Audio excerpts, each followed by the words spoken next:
Assalamualaikum teman ngaji. Selamat datang di channel saya, Ngajilan Ngaji. Tolong jangan lupa like and subscribe ya. Selamat mengaji. Ini cerita sedikit. Dulu bapak itu sangat dekat ke teori keilmuan. Ada seorang yang terlalu stakeng, terlalu keras pada anaknya, sehingga di rumahnya itu tidak ada TV, tidak ada motor. Singkat cerita, pertama anaknya tahu TV ya dari tetangganya atau dari temannya, naik motor ya diajari temannya. Repotnya anak ini yang berjasa ini, mimman lam yusolli walam yasum, ya tidak sholat, tidak puasa. Singkat cerita, anaknya ini lebih terdikte ini daripada oleh orang tuanya. Pas sudah kejadian itu, si orang tuanya sowan ke saya, karena bapak sudah meninggal, cerita bahwa metode Kiai Nur Salim, metode jenengan sakui Gus gini. Terus dia tanya ke saya, kenapa Gus metode itu? Saya kan ngiranya kalau ada TV, ada motor, anak jadi nakal karena nonton TV. Terus saya bilang, al-insan abdul ihsan, manusia itu budaknya kebaikan. Sehingga ketika anak anda ini utang jasanya sama orang nggak sholat, dia ingin niru yang nggak sholat. Sementara melihat anda sebagai orang yang tidak simpatik karena melarang terus. Semenjak itu dia ngakui manhajnya bapak saya. Dan dulu bapak saya juga gitu. TV ku ya ono madharate gitu kalau bahasa Jawa. Tapi nak radio TV terus delok ning tonggo, selain ganggu ya engko pengaruh tadi. Karena tadi artinya makanya dalam doa-doa para wali, para ulama kan, jangan jadikan kami dikuasai orang yang tidak takut engkau ya Allah. Karena tadi al-insan abdul ihsan. Artinya anak ini enggak sholat.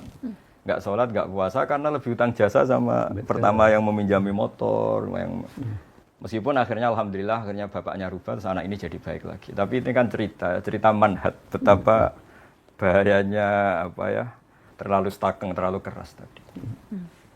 Jadi dari satu keilmuan al-insan abdul ihsan ya sudah, kita harus ihsan sama anak-anak, sama siapapun. Insya Allah barokahnya itu lebih mudah berdakwah. Itu di hadis rahimallahu imra'an a'ana waladahu ala birri.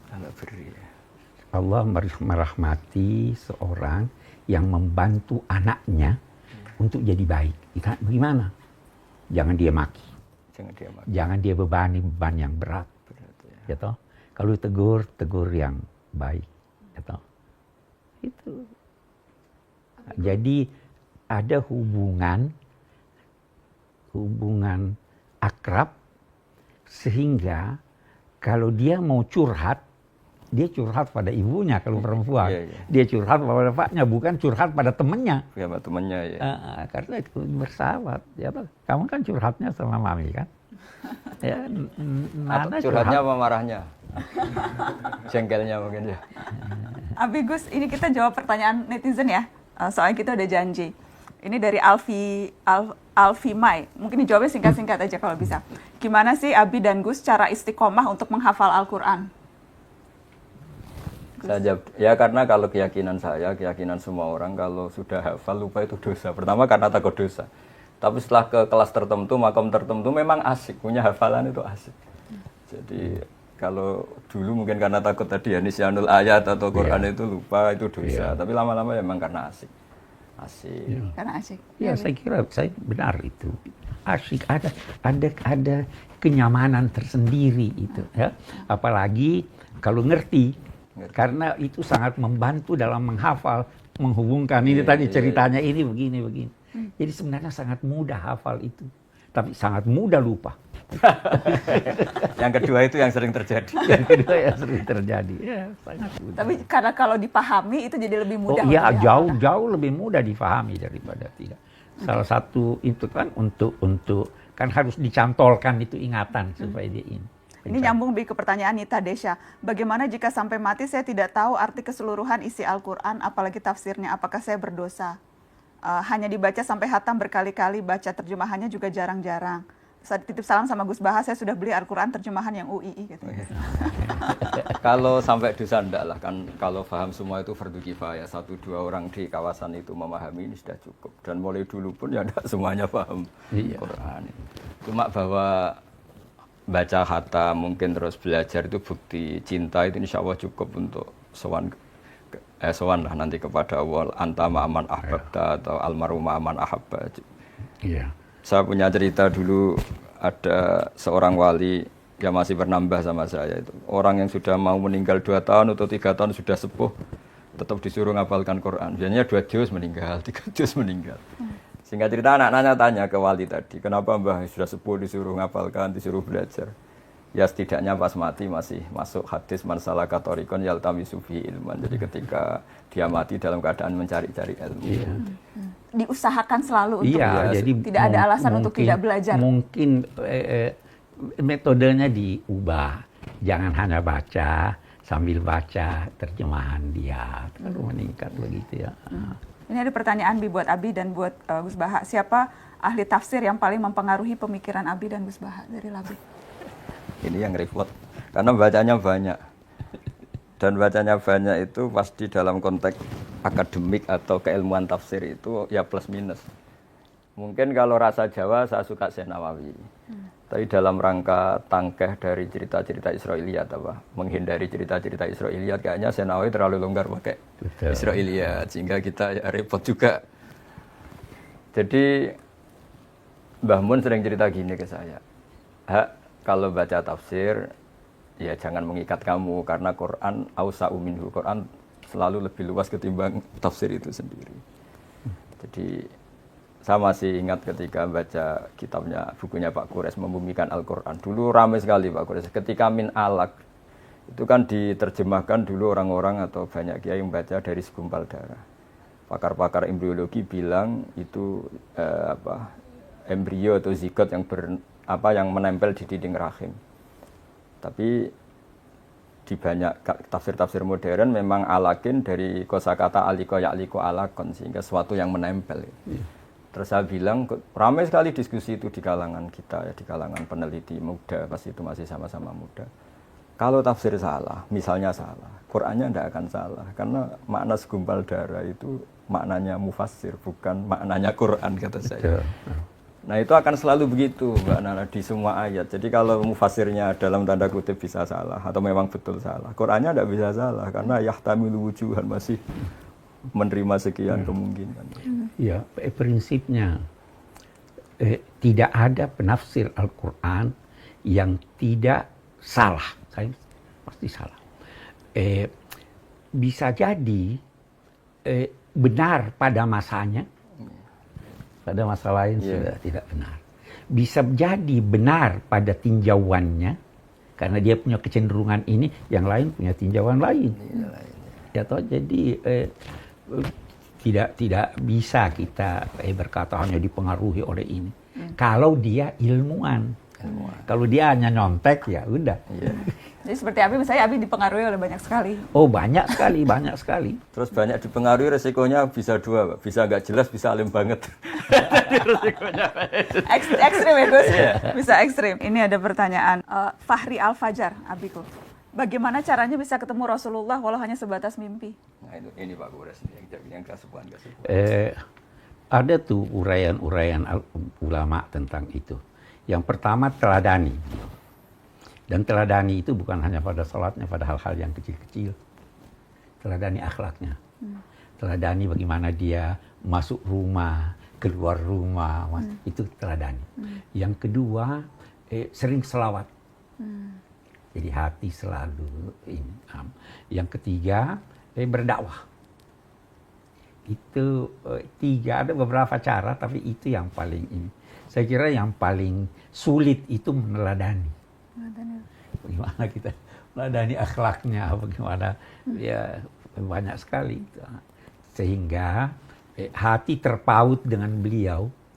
Dan dari segi ilmu jiwa juga kan ada itu. Kalau terpaut hati bisa mimpi. Nah, tapi ini kalau Rasulullah itu, yang mimpi itu pasti benar.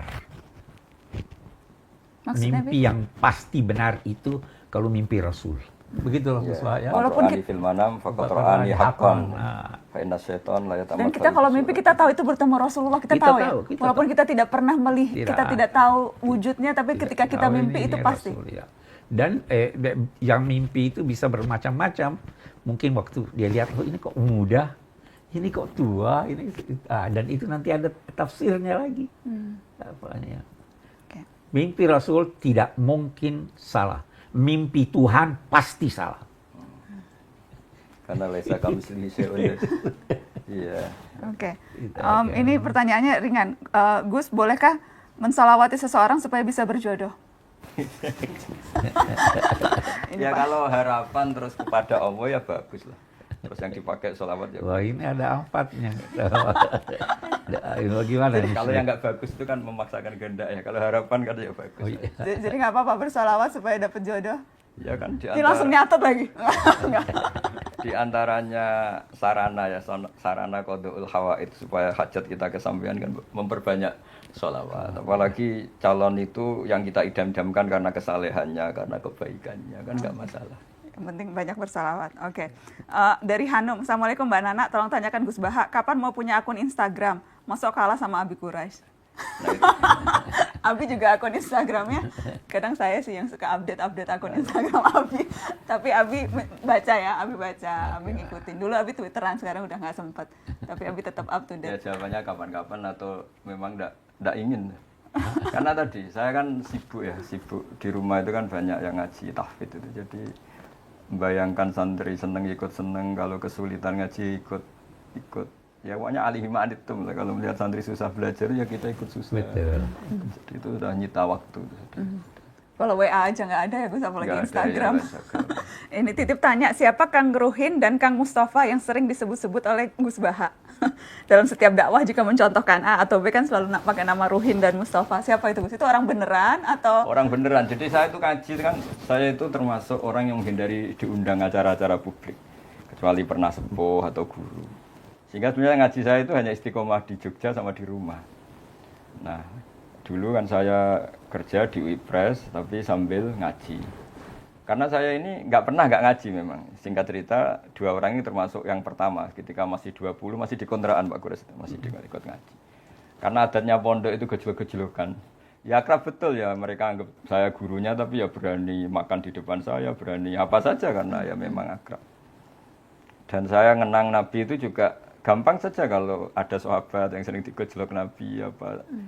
Jadi sederhana, sampai Nabi ada sahabat dipanggil Abu Hurairah, kadang dipanggil Abu Hirin. Jadi ceria sekali dulu Nabi dakwah itu. Iya, betul. Ada sahabat yang nama kamu siapa? Saya Huzan. Ndak bal anta sahal gitu kan. Jadi yang digenti-genti namanya apa. Gampang sekali. Sehingga saking seringnya nyebut nama itu Nabi kadang ditanya sahabat, ini Ali khosoh apa ini untuk saya tok apa untuk semua? Ya untuk semua. Jadi itu kan khas-khas pondok ya. Jadi memang harus ada yang diajak lawan bicara. Tapi memang teman akrab sama saya. Sampai sekarang anaknya ada mondok di saya. Oke, jadi itu menjawab pertanyaan. Jadi yang penasaran itu betul ada 2 manusianya itu ada betul namanya. Oke, saya mau kasih kesempatan ke cucu-cucu ponakan. Gimana Izzat? Gimana? Ada yang mau tanya ke Gus Baha, mau tanya ke kalau ke Habib udah sering, cuma nggak apa-apa bisa nanya ke Habib juga karena ini Syihab spesial. Tapi kalau Izzat mau tanya apa Izzat? Jadi bagaimana kita bisa melatih diri agar akhlak kita lebih kuat, terutama kan kita semua kuliah di luar dan mungkin di negara-negara beda value atau nilai-nilainya juga berbeda. Jadi begini ya, ketika saya pernah diundang komunitas NU di Korea Selatan, paling setahun yang lalu. Saya itu dulu Mbak Najwa kalau baca doa Rabbana lakal hamdu mil'us samawati wa mil'ul ardi. Ya Allah, Engkau dipuji di semuanya alam Engkau, baik di langit maupun bumi.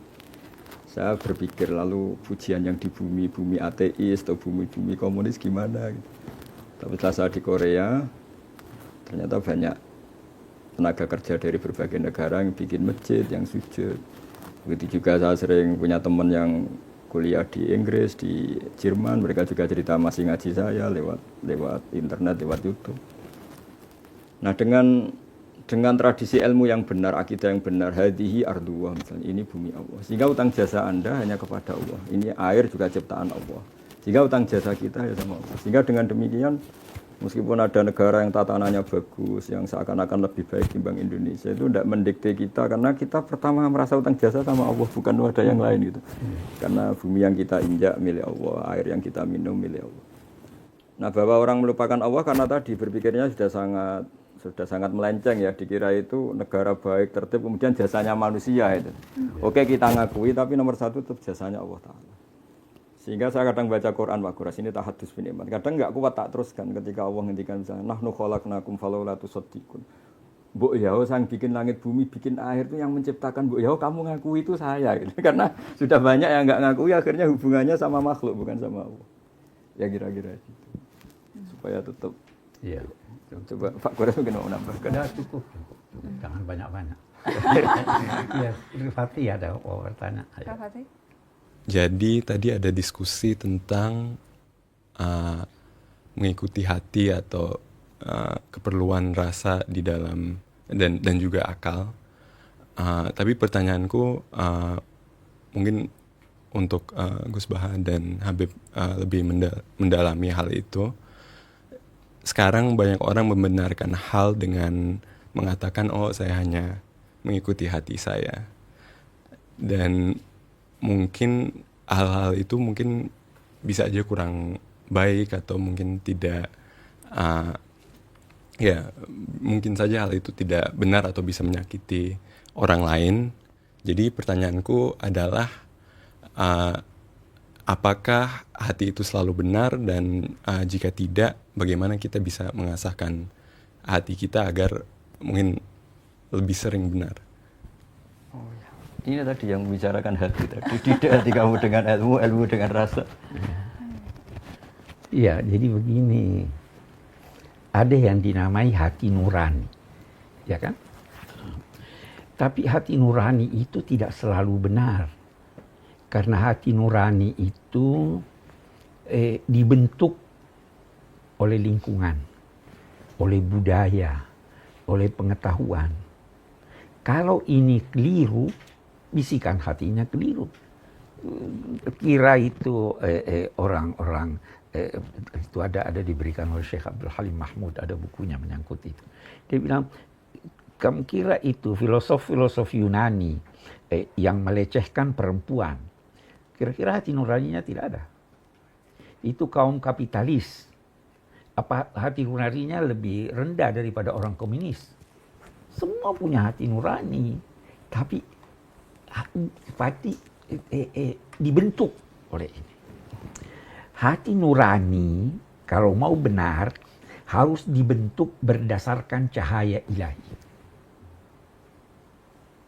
Ya toh? Itu yang membentuk nurani. Kalau sudah terbentuk itu yang Nabi. Jadi yang sudah terbentuk itu yang Nabi katakan apa itu? Istafti qalbak. Jadi kalau sumbernya, isinya salah, ya ininya salah. Tapi ikuti Al-Quran. Bagaimana itu Al-Quran? Allahu nurus samawati wal ardh. Dia yang memberi cahaya. Akal diberinya, hati diberinya, ilham diberinya. Ini kumpulan, itu hati nuraninya pasti benar. Tapi kalau sumbernya, ya toh, jadi banyak orang berkata hati nurani. Enggak, hati nurani bisa salah. Tergantung dari mana sumbernya hati Dari nurani. mana sumbernya? Dan sumber segala sumber Al-Quran. Segala sumber Al-Quran. Ya kan? Oke. Jadi mengasah hati untuk Nah, di benar situ dengan pentingnya belajar orang Al-Quran. ngaji. Betul. Ngaji lagi. Iya kan, ngaji lagi, Quran lagi. Seperti contoh gini, ada orang ibunya meninggal terus cerita ke saya. Gus, ini susah karena harta banyak saya habis untuk menghormati ibu, atau akhirnya meninggal juga. Setelah saya beri pencerahan, kamu harus bangga, uang kamu habis untuk kebaikan ngerawat ibu. Kayak apa kalau habis untuk membiayai hal-hal yang buruk? Akhirnya bisa syukur. Jadi ilmu lagi. Sama seperti kita misalnya demi hal yang nggak benar mau dibiayai 2 juta, kata kamu penting. Tapi secara syariat ada ibu kita, ada keluarga kita yang lebih mendesak. Sehingga kalau ngaji terus ngerti bahwa yang kita inginkan ini nafsu apa hati. Jadi yang kita katakan hati jangan-jangan nafsu. Jadi itu makanya ada ayat in tattaqu hayaj'al lakum furqanan. Sudah kamu takwa secara benar, pasti hati kamu tahu pembeda yang hak dan yang batil. Nah itu yang dimaksud Nabi istafti qalbak itu yang sudah kelas itu, yang sudah kelas-kelas itu. Tapi kalau yang latar belakangnya macam-macam terus tanpa punya nurani ya tadi ya sebetulnya nafsu pasti. Ini nyambung ke pertanyaan sebelum ke Nishrin ya, ini nyambung ke pertanyaan Yuni. Mbak Nana pengen tanya sama Gus Baha dan Abi, bagaimana cara menghadirkan Allah di hati kita sedangkan Allah itu tak terbayang?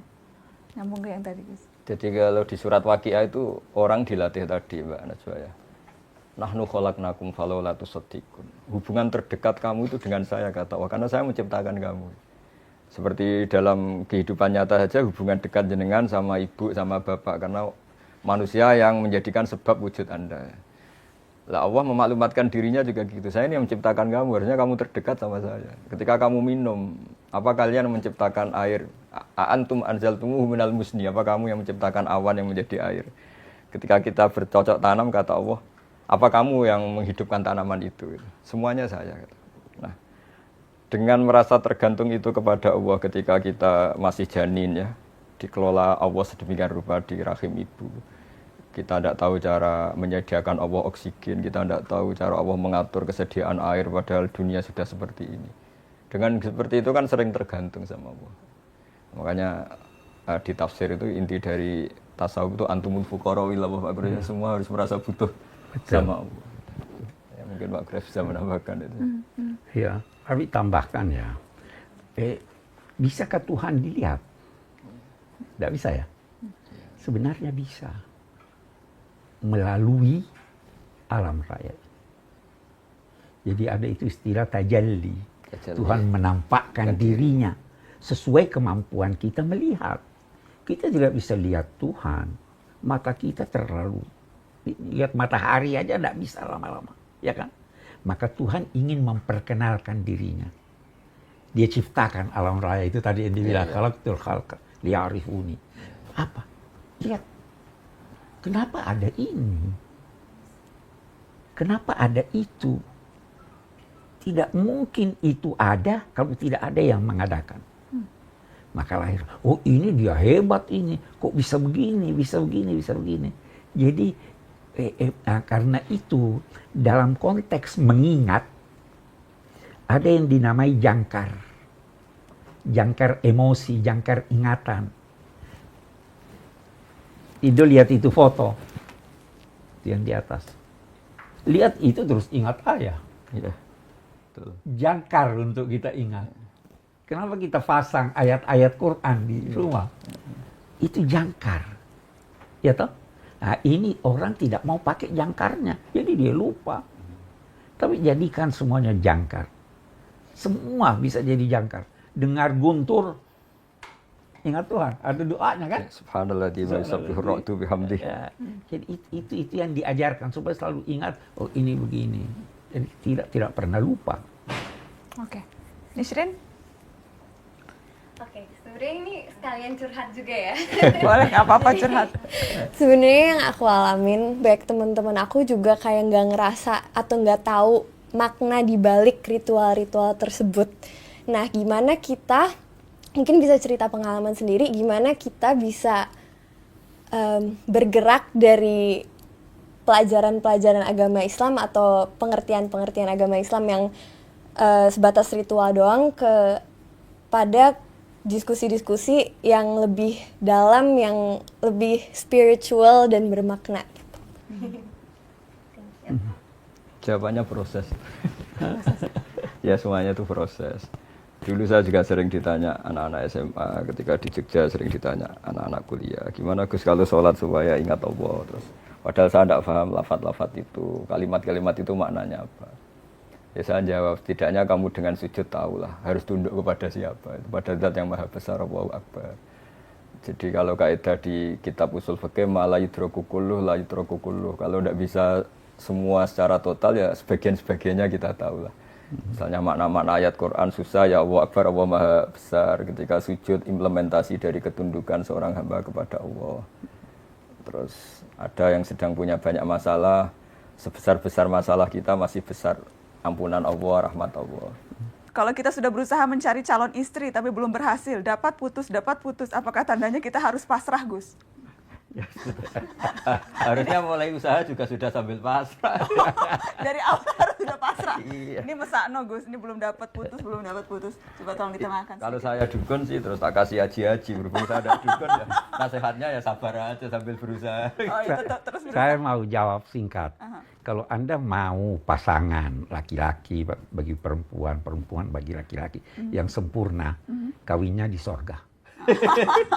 Di dunia ini tidak ada yang tidak berkekurangan. Jadi itu pilihlah. Ada pilihan, pilihlah yang agamanya baik. Oke. Setelah itu nanti pilih yang lainnya kan. Fasfar bizatidin dari wakiadar. Ya, Oke, jadi jangan mencari yang sempurna. jangan mencari yang Tetap sempurna. usaha. Tidak mungkin dapat yang sempurna. Semua ada kekurangannya. Yang sempurna lamunan saja. Iya. Lamunan saja. Di lamunan. Nisri, jangan cari yang sempurna. Ini nggak apa-apa ya para jomblo, kita jawab ya supaya tenang hatinya. Dari Musbir, bagaimana cara ta'aruf yang benar menurut syariat agama, Gus? Ya yang nggak ada pelanggaran syariat, jawab aja. Simpel, jangan melanggar syariat. Itu cara ta'aruf yang benar. Tapi dekat, berkenalan, mencari tahu itu masih oke kan, Gus? Ya pokoknya kalau masih dalam proses yang baik dan untuk hal yang baik itu kan masih ditoleransi oleh syariat. Iya. Terus tidak Ya huluwah. kunjungi rumahnya, kenalan sama orang tuanya. Kan pantangannya tuh huluwah Pak Guru ya. Iya. Jadi sama-sama keluarga. Jangan beli kucing dalam karung. Harus kenal. Harus kenal. Nabi suruh kenal. Dulu merasa cukup dengan melihat. Sekarang tidak. Harus dengar suaranya gimana. Ya kan? Ya, oke. Oke, jadi tetap harus kenal gitu ya. Oke, ini ada lagi kita kumpulkan nih yang jomblo-jomblo biar sekalian. Mana nih satu lagi tadi sebentar. Oh enggak, ini bukan soal jomblo tapi ini juga netizen secara umum. Dari Lestari mau bertanya dong, Mbak Nana, mohon pendapatnya kalau kita menjadi fans yang ngefans banget sama idola atau menjadi fans seperti K-pop yang sangat fanatik, itu sebetulnya tidak apa-apa atau sebaiknya jangan kalau kita mengidolakan sesuatu sampai fanatik luar biasa. Ya lah, pasti jawabannya jangan. Kalau apa-apa berlebihan pasti tidak baik. Karena nanti resikonya gampang kecewa. Oke, jadi segala sesuatu yang berlebihan itu tidak baik, termasuk berlebihan ngefans berlebihan itu juga tidak baik. Iya, itu dari dulu begitu. Ada orang-orang yang terlalu ngefans pada Nabi, sampai pada Nabi. Begitu ada berita Nabi meninggal, dia murtad. Iya, karena berlebihan. Karena berlebihan. Jangan menilai sesuatu karena ada unsur materi. Jangan menilai sesuatu karena orangnya. Nilailah sesuatu itu berkat substansi yang ada padanya. Iya kan? Oh itu dia yang bilang begini, ulama ini, profesor ini. Belum tentu benar.